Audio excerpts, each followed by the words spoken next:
आजू तारा मंगिया हमें सेनुरा भराई। डीजे अमित राज कलमालपुर हाट। आजू तारा मंगिया हमें सेनुरा भराई।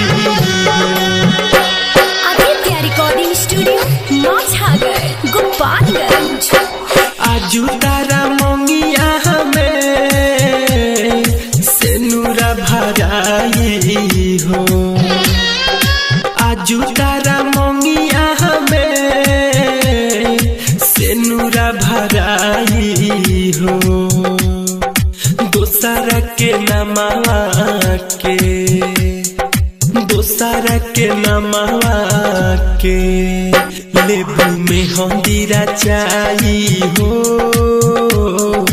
दोसरा के नमवा के लेबू में हंदीरा चाही हो।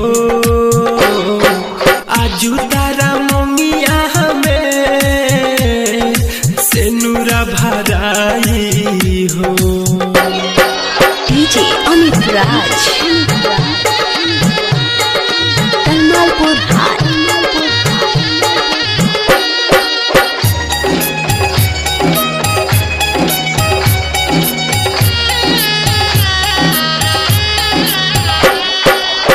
तड़प तड़प के अखियाई रोई तहरा सिवा न बाटे दुनिया में कोई।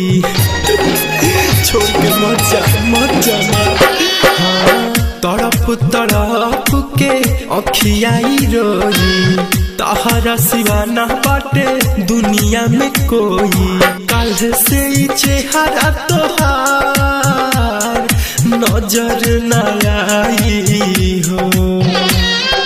कल से ही चेहरा तोहार नजर न आई हो। दोसरा के नमवा के लेबू में हंदीरा चाही हो।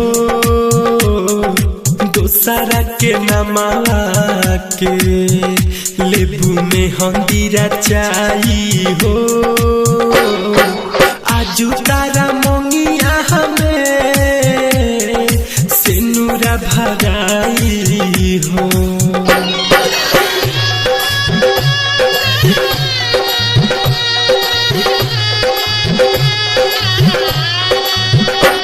Aditya recording studio Gopalganj.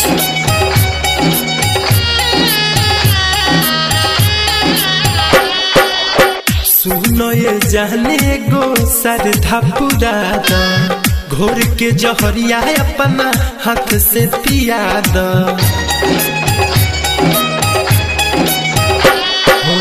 सुनो ये जाने गो सरधा पुरादा घोर के जहरिया अपना हाथ से पिया द। सुनो गोरी काहे देलू सपना जराई हो। सुनो गोरी काहे देलू सपना जराई हो। दोसरा के नमवा के लेबू में हंदीरा चाही हो। दोसरा के नमवा के लेबू में हंदीरा चाही हो। आजू तारा मंगिया हमें सेनुरा भराई हो।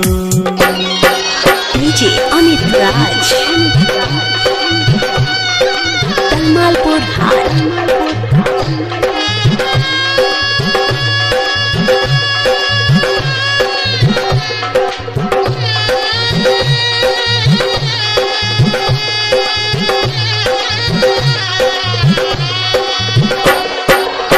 मनोज माता वाला रंजन कहता रे गोरी दीपक दीवाना के चल जैबू छोड़ी।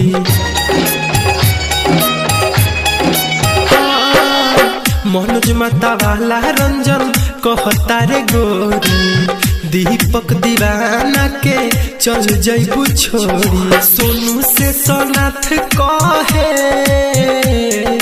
कके बेवफाई हो। डीजे अमित कहे कके बेवफाई हो। दोसरा के मामावा के लेबू में हंदीरा चाही हो। दोसरा के मामावा के लेबू में हंदीरा चाही हो। आजू तारा ममिया में से नूरा भराई हो। DJ Amit Raj. छोड़ दे बच्चा ना तो मर जाए।